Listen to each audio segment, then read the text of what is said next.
Live from our nation's capital, it's the Inside Scoop with Mark Levine.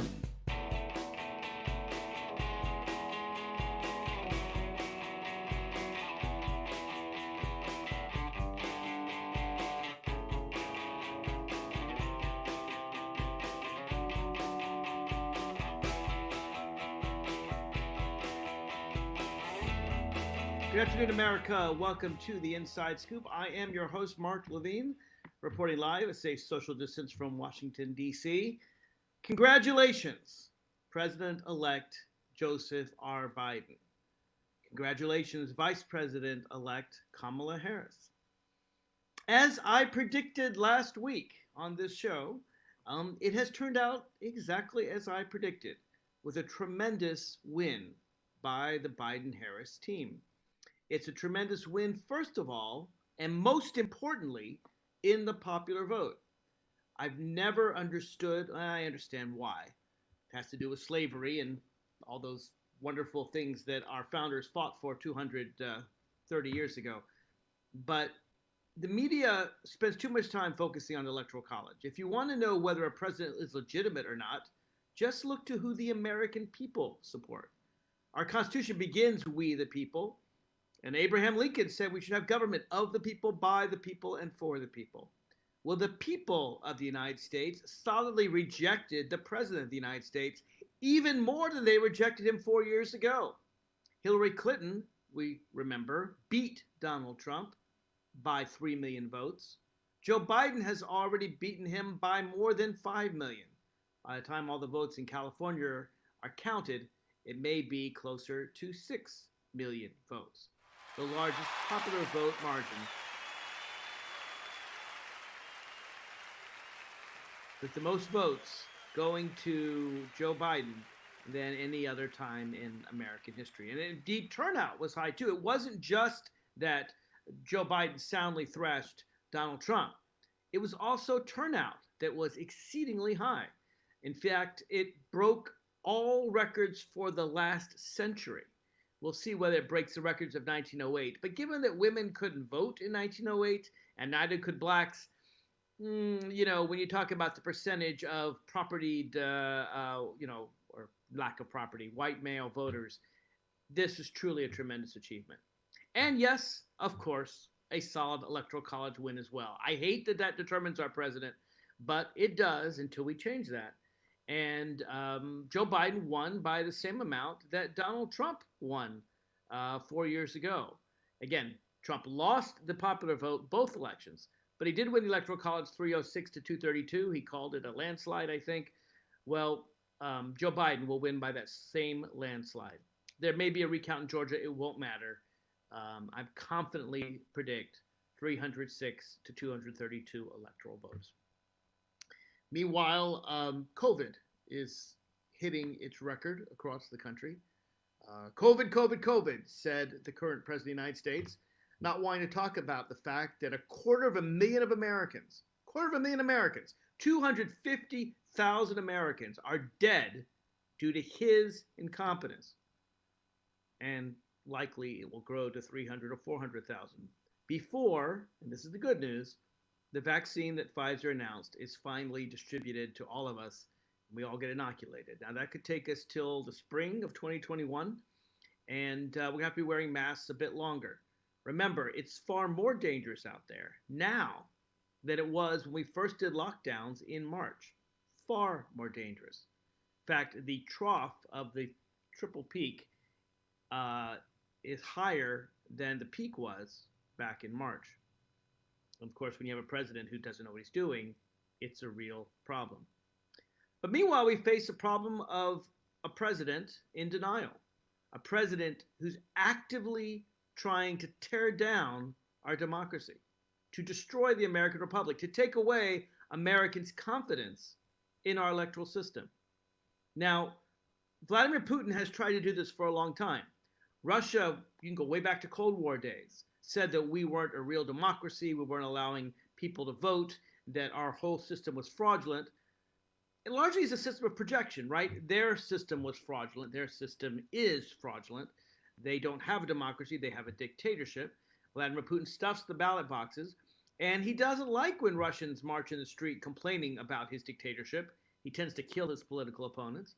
So it's very important for him to take us down a notch, to get us to distrust our own democracy so that he looks good by comparison. Well, Putin never really succeeded in tearing down our democracy, but the guy working for him, Donald Trump, the guy that Putin's blackmailing, Putin's puppet, has done a much better job. I would argue that Donald Trump has done more damage to our democracy than any time since the Civil War. You know, you can look at past times in American history where there have been real dangers. In the 1930s, there was a radio host by the name of Charles Coughlin, who was a big Nazi supporter.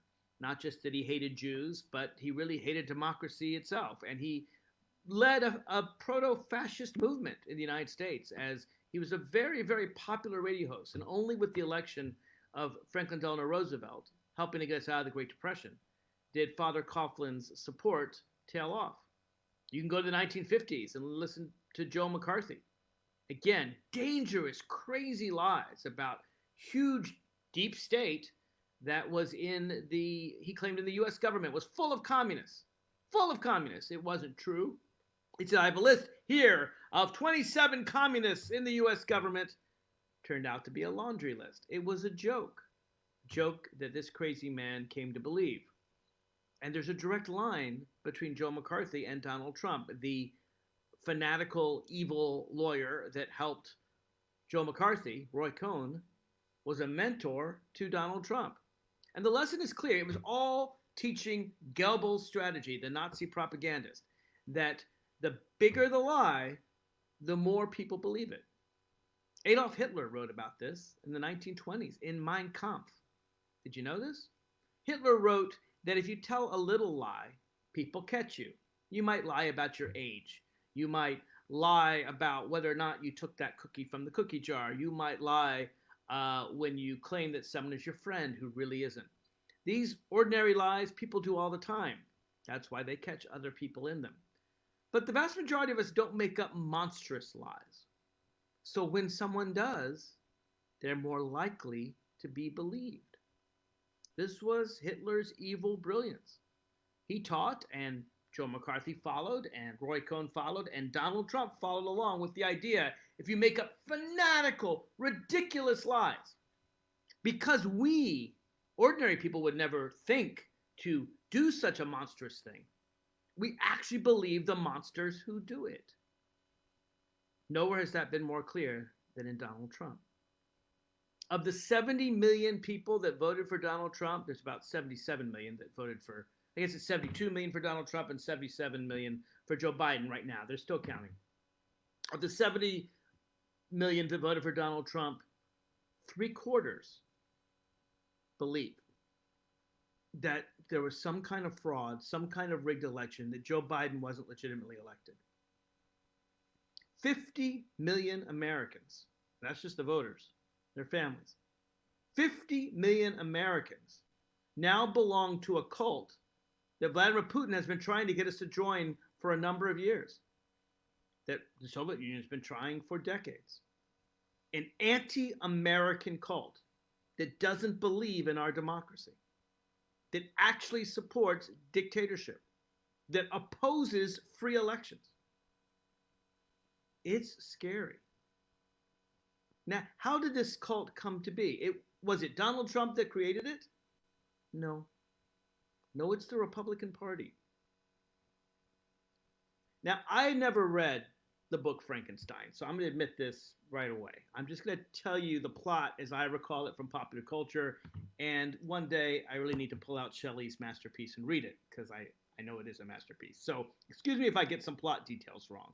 But as I understand the story of Dr. Frankenstein and the monster that he created, he creates a sentient creature. He creates a creature to serve him. At least that's how we're taught culturally. But the monster, of his own accord, creates a sentience, has a certain intelligence, and then takes that, goes astray until the Dr. Frankenstein can no longer control his monster. Well, the Republican Party has created the monster of opposition to democracy, the dictatorial monster, the authoritarian monster, the mob rule. And you can argue about when it began. Was it the time of Joe McCarthy? Was it Richard Nixon? Was it Newt Gingrich? Was it Mitch McConnell and his active opposition to President Obama and the Tea Party? Whatever it is, it culminated in Donald Trump, a monster that the Republican Party itself cannot control because they're afraid of the very mobs they created. And it's dangerous to America, and it's Joe Biden's first order of business. Tell you more when we come back. 888-48-MARK, back after this.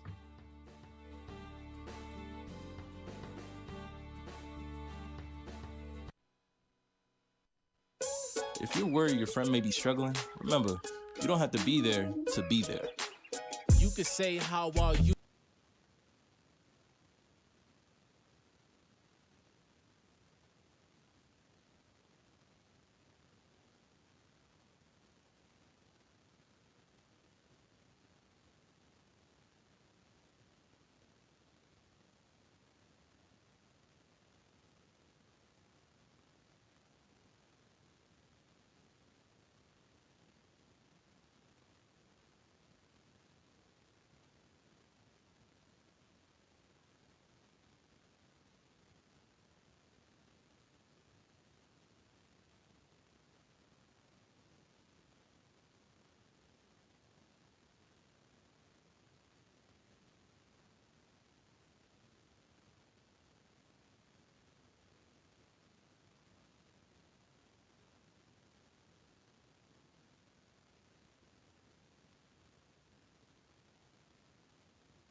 It opened in 1892. Those steerage and third-class passengers coming to America were processed at the island between 1892 and 1924. They were routinely subject to medical inspections to determine they were free of disease. Legal inspections included questions regarding birth, occupation, destination, finances, and criminal record. The busiest year was 1907, with more than 1 million arriving to enter the United States. During World War I, the island was used as a detention center for presumed enemies and those considered foreign-born subversives. After Congress passed the Restrictive Immigration Act of 1924, arrivals entering the country slowed to a trickle. Then Ellis Island became primarily a detention and deportation center. During World War II, thousands of Germans, Italians, and Japanese made up the majority of those detained awaiting deportation. It also served as a military hospital for returning servicemen and training center for the Coast Guard. By 1950, Ellis Island served as a holding center for arriving communists and fascists who were prevented entrance under the recently passed Internal Security Act.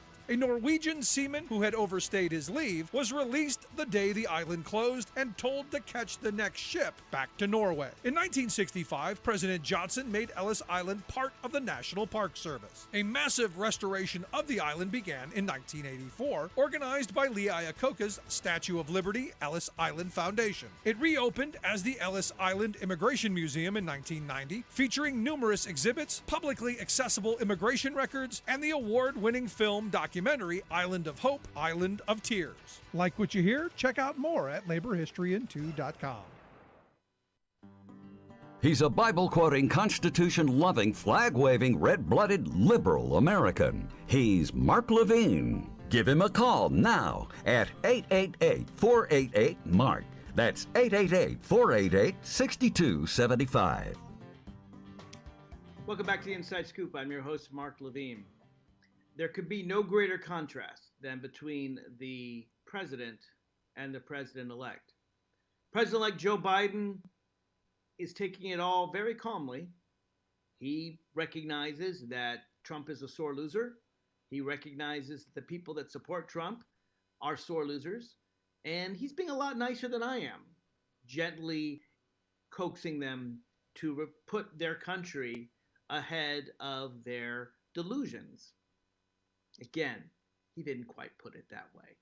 He was a lot nicer than I am, expressing confidence that the American people would get over it. Donald Trump is doing what Donald Trump does best. For one thing, he's golfing, right? We're facing the greatest pandemic of more than a century, 250,000 Americans dead. We're having 9/11. Remember when September 11th used to be a big deal?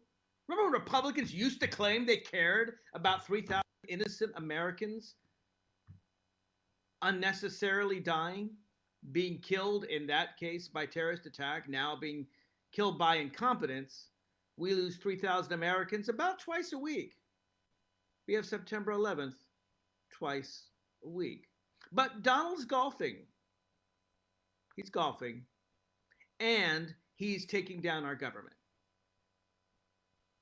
Now, Donald Trump was never a big fan of democracy or the Constitution or the rule of law or anyone other than Donald Trump. For him, his entire life has been a grift. You know what a grift is? It's kind of a fancy word for con man.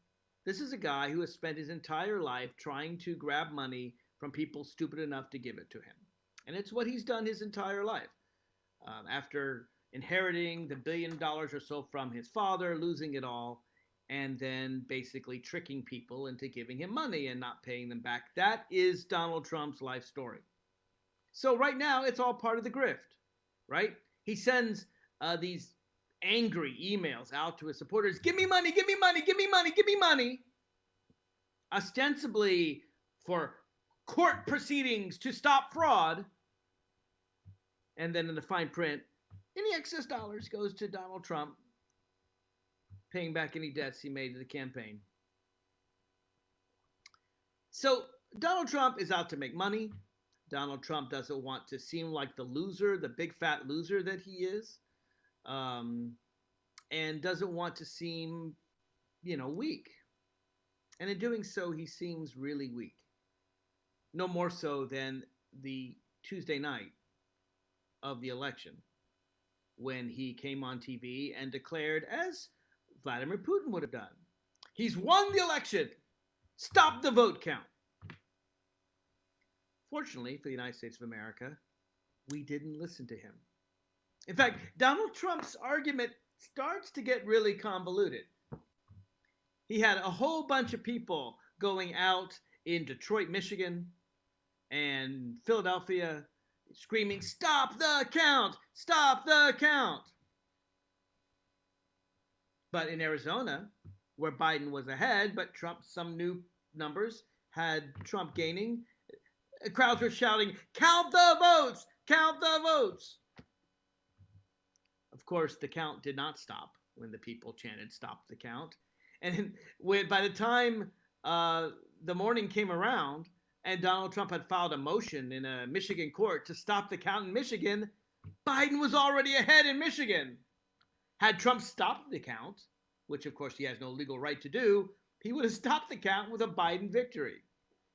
Of course, by not stopping the count, Biden had an even greater victory.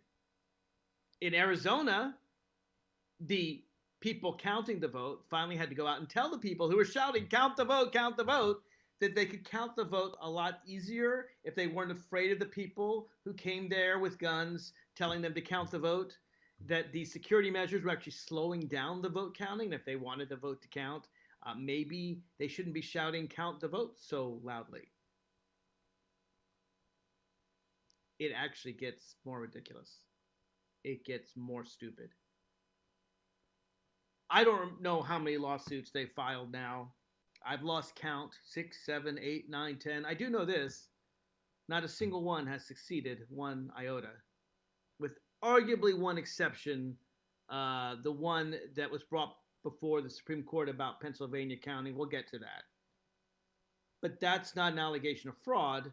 That's a question of when you can count votes that were cast before the election and returned after the election due to Donald Trump's ruining the post office.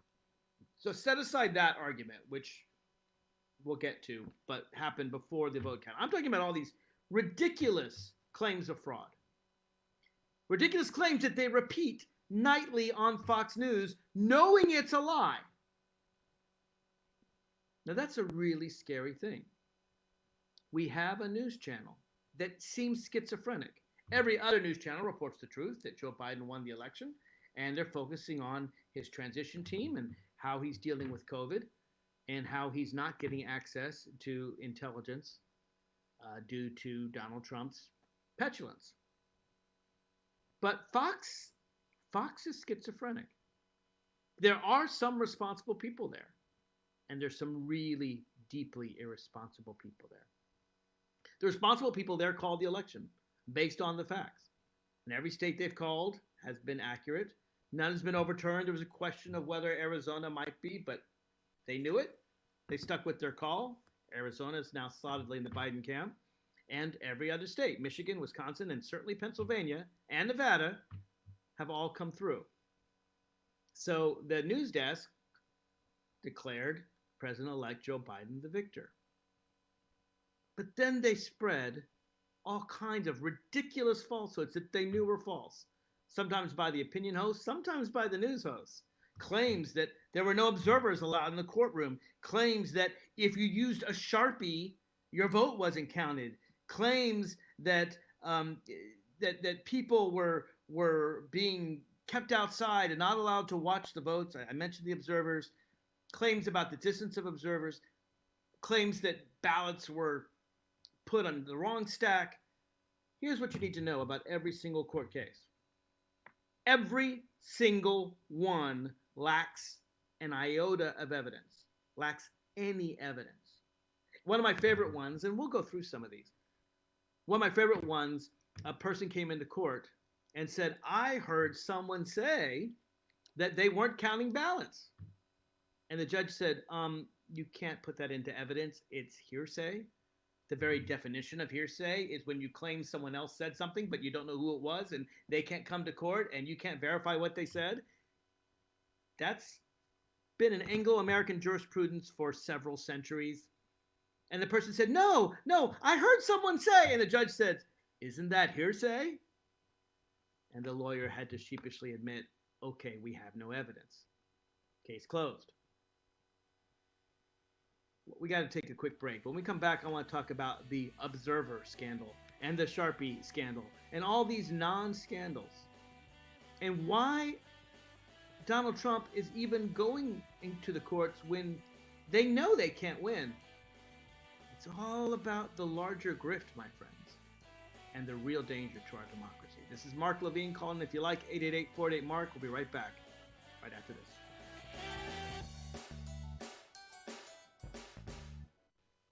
Hey, Dad, how do airplanes fly? What's in this box?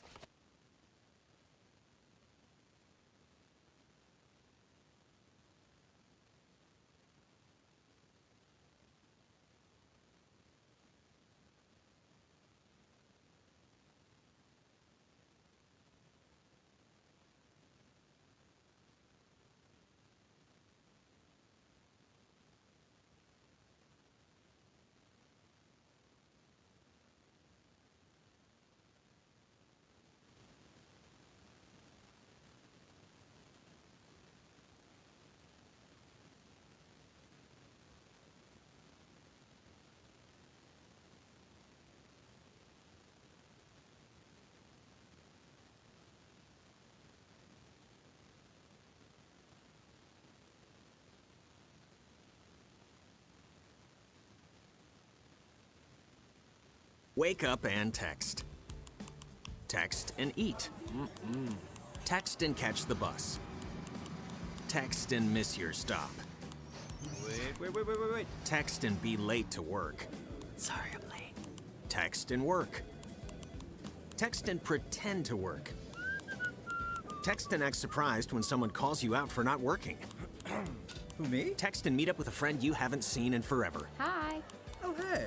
Text and complain that they're on their phone the whole time. Text and listen to them complain that you're on your phone the whole time. Text and whatever. But when you get behind the wheel, give your phone to a passenger. Put it in the glove box. Just don't text and drive. Visit StopTextsStopWrecks.org. A public service announcement brought to you by the National Highway Traffic Safety Administration and the Ad Council. Welcome to Code Whack, your podcast on America's broken healthcare system and how Medicare for All could help. I'm your host, Brenda Gazar. Today, we'll continue our discussion with Hollywood dancer and choreographer Aisha Orange, who appeared in all 3 Austin Powers movies. The longtime SAG-AFTRA member and single mom is coming to terms with benefit changes that are leaving her and her young son without health insurance. So they raised the amount of money you had to make. Is it per year? Yes. It went from $13,000 to $25,000 something. Okay, and if you don't make that money, then you don't qualify for their health coverage. Correct. Or it's a certain amount of days that you have to be on set, which was 100 days. What dance job has been going on anywhere for 2020? This could not have been the most inopportune time for someone to make such a drastic move to, I think it's 11,000 people, the poor seniors. Have you read or heard about Medicare for All, which would provide universal health coverage for all residents regardless of their employment status? What are your thoughts on a system like that? It would be great. I would vote, I would picket, I would totally do what is needed for everyone to be covered. I know some people who haven't been to the dentist for years because do you know how much a cleaning is? It's $100, I believe. Some people don't have it. Get the full Code Wax story on progressivevoices.com and on the PV app. You can also listen to our episodes at www.heal-ca.org. This podcast is powered by Heal California, a nonprofit that uplifts the voices of those fighting for healthcare reform around the country. Until next time, stay healthy. He's a Fulbright scholar and he speaks French, but he couldn't tell you who won the Super Bowl. It's Mark Levine. Give him a call now at 888-488-MARK. That's 888-488-6275. Welcome back to the Inside Scoop. I'm your host, Mark Levine. We have a new president-elect, and we have a president that refuses to accept that president-elect. That's never happened before. Never in American history. There have been presidents that have been unhappy about their successors. Ask John Adams about Thomas Jefferson, or ask the also impeached Andrew Johnson about Ulysses S. Grant. Neither of them attended the inaugural of their successors, but everyone else did. Donald Trump is more than a sore loser. It's important to understand that. It's not just that he's a petulant toddler who can't handle his own loss. He is actively attacking our system of government. He is convincing his mob to not believe in the United States of America, to not believe in our constitutional republic, to not believe that it can work. Now, I don't know how far this will go. I mean, if Trumpists, if you don't believe your vote is ever being counted, then I have a suggestion for you. Don't vote at all. There. Feel better? As a Democrat, I urge everyone to vote. But I believe in our system of government. I think it can work. And the argument that it's not working is weird. It's trust the American people who elected the probably Republican Senate. We'll talk about the Georgia race in a second. But trust the ones who voted for Republican House members and for local state legislators who are Republican, but don't trust the ones for Donald Trump. They can't even get their conspiracy straight. We talked about the so-called observer conspiracy, and I heard on Fox News dozens of times people lie to those hapless people who watch Fox News and no other news, claiming that Philadelphia did not allow observers in. Now that's a lie. In fact, it'd be nice if, I don't know, some Fox hosts were sued for defamation.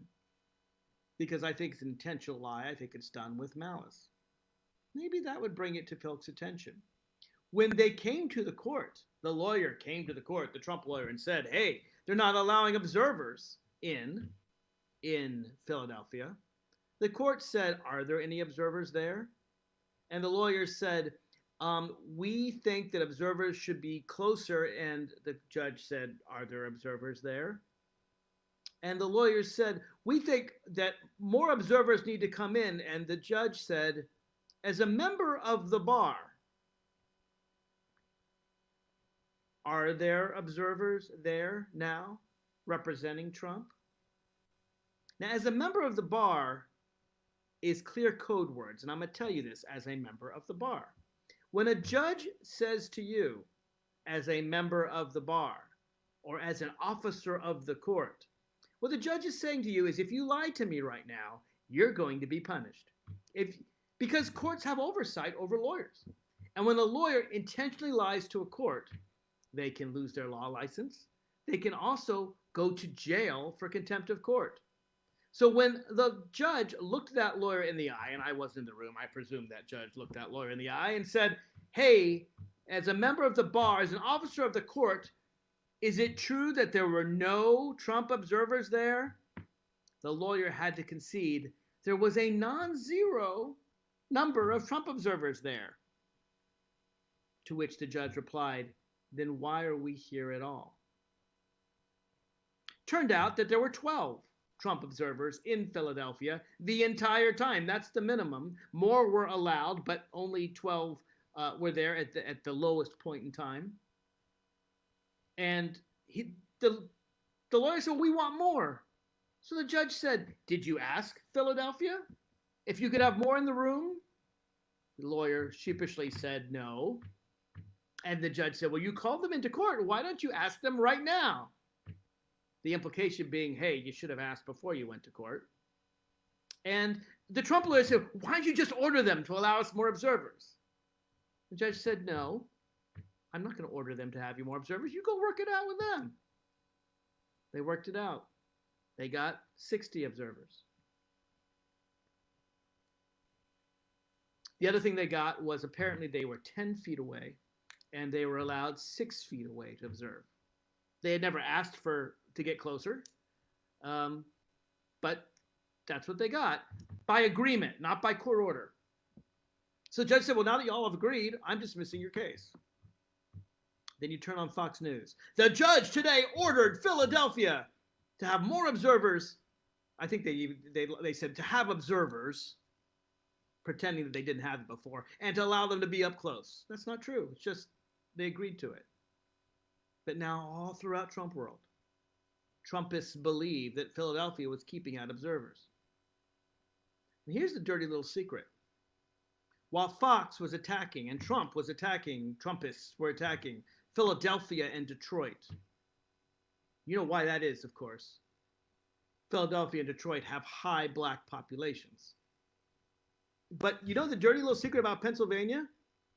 If you compare the Biden numbers with the Clinton numbers from 4 years earlier, you'll find that Biden did better in most places in Pennsylvania, including in the counties won by Trump. In all the rural counties, Biden did better than Clinton by about 2.5% to 3%. He did better than Clinton did in Pittsburgh, Pennsylvania. He did better than Clinton did in the suburbs of Philadelphia. You know the one place where Biden did not do better than Hillary Clinton? Philadelphia. Clinton got about 83% and Biden only got about 81%. If there's some massive fraud in Philadelphia, it's Trump doing it. But how are you going to claim a racist conspiracy? How are you going to make white people hate black people if you blame white people for voting. You want to know who voted a lot more for Joe Biden than voted for Hillary Clinton? White men. But it's really, really hard for Fox to attack white men.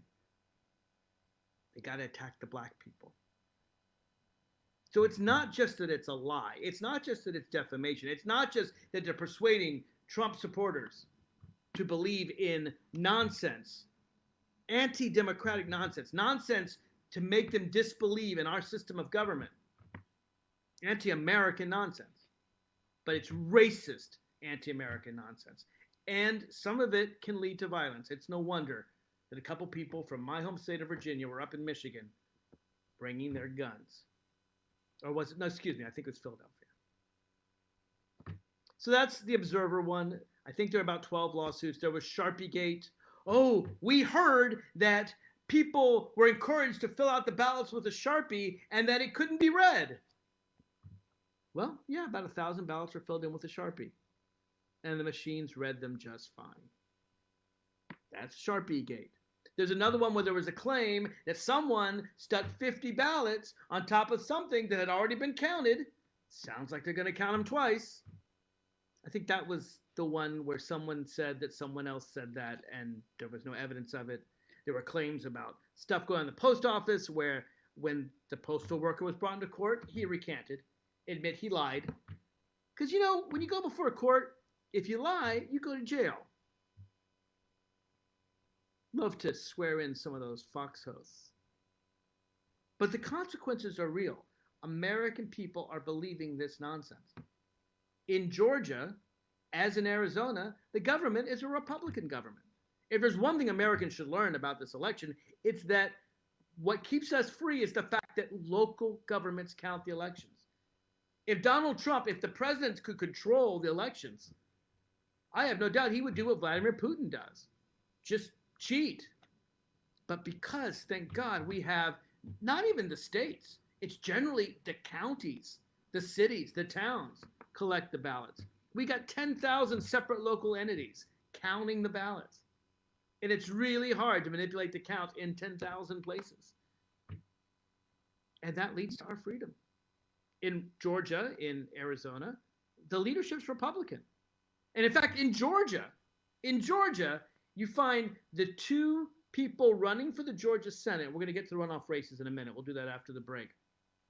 And the Georgia House delegation, all of whom were supposedly elected by this same group of voters, complaining to the Republican Georgian Secretary of State, a guy so Republican that he was part of the Jim Crow laws removing blacks from the ballots. This is not a great man, you would think, although I'm about to praise him. Brad Raffensperger. Brad Raffensperger, the Secretary of State, the guy who followed the laws to remove blacks from the voting rolls, said, you know what, guys, we're having a fair election. And I want Republicans to win, but I'm not gonna lie when I say that we're counting the votes. Accurately, fairly, the legal ones, not the illegal ones, which no one seems to be able to find. They asked him to resign for doing his job. This is corrosive to our democracy, and the question is, why are Republicans doing it? And we'll get to that question right after the break.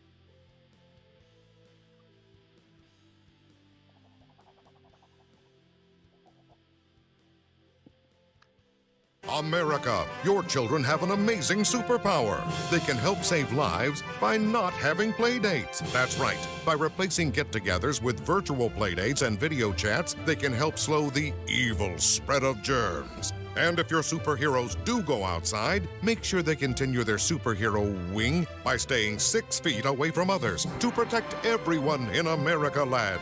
Find out more at coronavirus.gov. A message from the CDC and the Ad Council.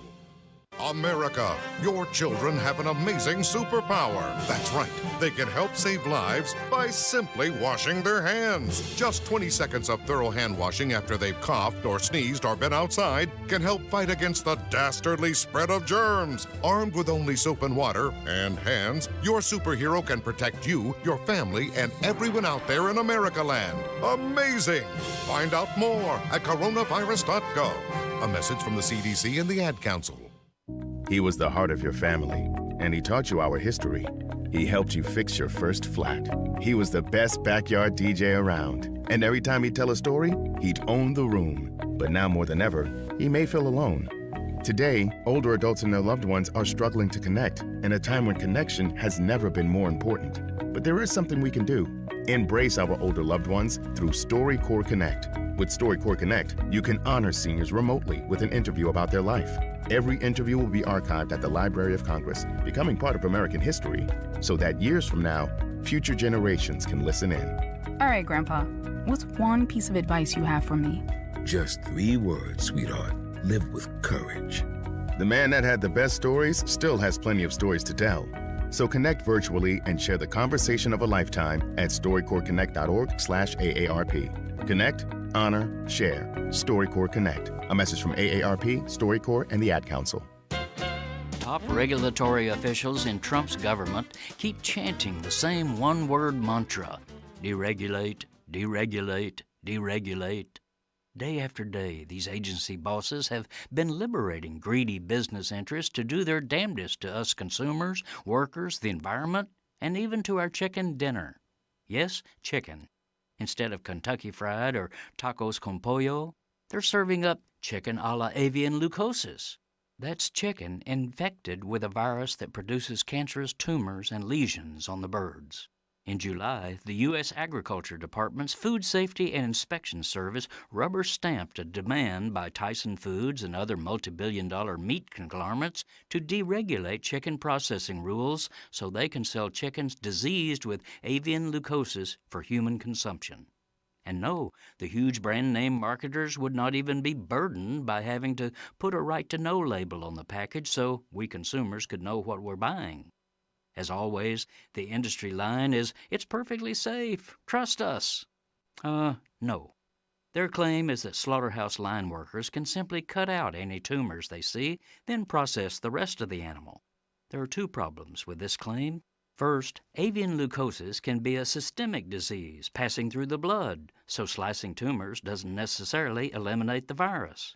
Second, line workers don't have time to see tumors, much less remove them, since Trump's corporate-hugging regulators have also allowed poultry factories to speed up their processing lines to 175 birds per minute. This means each worker handles up to 3 chickens a second. As Lyndon Johnson used to say about such political hokum, they can't make chicken salad out of chicken shit.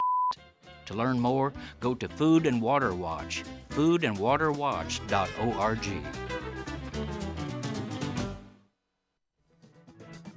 He's a Harvard economist and a Yale lawyer. He does not keep up with the Kardashians. He's Mark Levine. Give him a call now at 888-488-MARK.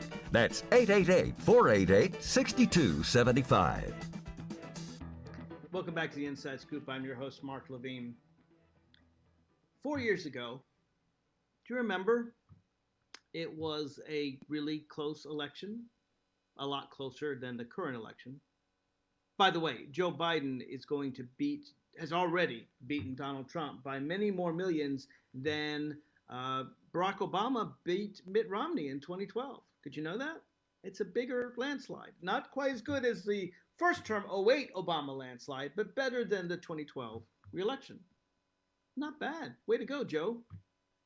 When Hillary Clinton beat Donald Trump by 3 million votes in 2016, but did lose the electoral count very narrowly, some 10,000 votes in Michigan, 20,000 in Wisconsin, 40,000 in Pennsylvania. She needed a night to take it in. I remember 2 a.m. on election night when she said, before they counted those last votes, she said to the people in the room who were starting to get teary-eyed in New York City, "Go home. Get some sleep. We'll talk in the morning. 4 years ago, as I did this year, I taped every channel. I like to hear the commentary on CNN, MSNBC, Fox, ABC, CBS, and NBC. I'm still watching them all, guys. Fox excoriated Hillary Clinton. So did Rick Santorum. No, I think, you know what? It was Corey Lewandowski. That's what it was on CNN. Tore her apart. What a sore loser. It's 2 a.m, and even though she called to concede defeat to Donald Trump that evening, she wasn't going to publicly talk about it until the next morning. So the night of the election, she calls Donald Trump. She admits to him that he won. And then it's not till the next morning where she comes out and speaks eloquently to the American people. She was raked over the coals. Every Trumpist in the world not only called her a sore loser, they called her dangerous, they called her all kinds of names. She should have spoken that night, they said. She spoke the next day. I understand it takes time when you lose to get over it. I get that. I've lost an election myself. It hurts to make that concession call, let me tell you. But she did the next day. She called to concede that night. Now on Fox, they're comparing this to Bush v. Gore. An election, need I remind you, where Al Gore got the most votes in Florida. He didn't just win the popular vote. He won the electoral vote if only all the Florida votes had been counted. But as you know, the United States Supreme Court, by a 5-4 vote, actually did what the mobs were arguing should be done in Georgia and Michigan. They stopped the vote count. Antonin Scalia wrote, if we count all the votes, it will damage the legitimacy of George Bush's claim to be president. In other words, if we count the votes, Gore wins. We're not going to count the votes. Boy, were they angry at Al Gore. They were camping outside with sore loser signs. They were going to the vice president's residence, National Observatory, bunch of Bush supporters. They were coming in mob waves in Florida to get them to stop counting the votes. And given that Gore actually won the election, his claims were legitimate. No one would said Al Gore has a right to pursue their claims. It was no, get out of the courts, don't pursue your claims. And when the United States Supreme Court actually said, you know, it can go back to the Florida Supreme Court, Gore said, you know what, even though I've won this election, boom, for the sake of American democracy, I'm conceding. Yeah, compare that to now. This isn't Bush v. Gore. This isn't even Hillary Clinton, who won the popular vote. This is a guy who dramatically lost the popular vote and lost the electoral count, way beyond the margin of recount. The only state that's going to recount is Georgia. And that's the difference between whether Biden gets 290 or 306. And he's going to win Georgia. But not only is Donald Trump not talking to the American people, hiding and playing golf, he has ordered the government not to cooperate with the incoming president of the United States. They're not giving him the daily intelligence brief. So if there's an attack, Biden won't be informed in time. They're not giving the transition team the way that his new team can get security clearances so they can hit the ground running. Because you got to fill out a bunch of forms. You got to go through security checks. So they can start January 20th and not a month later. You may have heard the Secretary of State, Mike Pompeo, is doing some really damaging stuff to the United States of America. He's not allowing foreign leaders to contact Joe Biden. Did you just hear that? They've got to call Obama and say, hey, how do we reach Joe Biden? The White House isn't passing on their calls. And then Pompeo said, hey, we're transitioning to a Trump second term. He knows this is a lie. We used to be the leader of the free world. We used to condemn Russia and China and North Korea for telling lies. We used to believe the Voice of America would tell the truth against the Russian radio stations. And it used to. And now we're spreading these lies. This will destroy American credibility for some time to come. Once you lose your credibility once, it's really hard to get it back. Now, why are we doing all this? What's going on here? Republicans know it's a lie. In private, Republicans, senators, elected officials, they know it's a lie.